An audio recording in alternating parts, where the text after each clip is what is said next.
about the PSU space because there's been a change in the retail shareholding. We're seeing a lot of updates, a lot of interest in those stocks as well. So how has this changed in terms of retail shareholding? Some of the names surging, and how have retailers participated?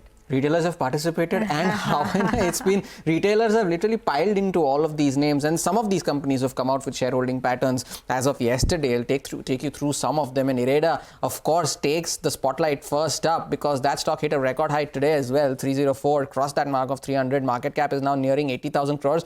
Remember, IREDA's IPO was in November of last year.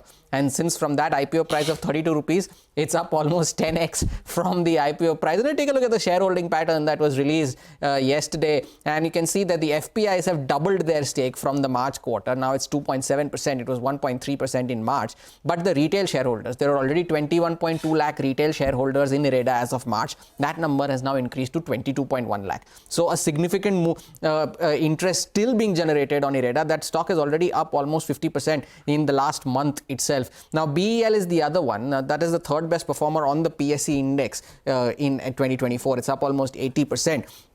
And if you take a look at that as well, in the last 12 months, the stock is up 160%. And if you take a look at that shareholding pattern, there is a bigger retail interest that has come in from there in BEL. The FPI stake, the DII stake, both of which has remained, the FPI stake has remained pretty constant, but the DIIs have trimmed their holdings from 18% to 16% now. But look at the retail shareholding, 13.4 lakh retail shareholders in March. That number is now almost 25 lakh. So that's almost double in just a quarter for BEL. And if you take a look at the returns as well, the April to June period, the stock was up around 45% during this time. So BEL, but the shipbuilders have been the ones that have been in focus all through last month, and Garden Reach also is one of them. The stock in the last 1 month had almost doubled in value, and Ramesh Damani is one of the key shareholders in the stock. He still continues to hold on to that 1.09% stake that he has. Now at current prices, that stake is valued at almost 320 crores.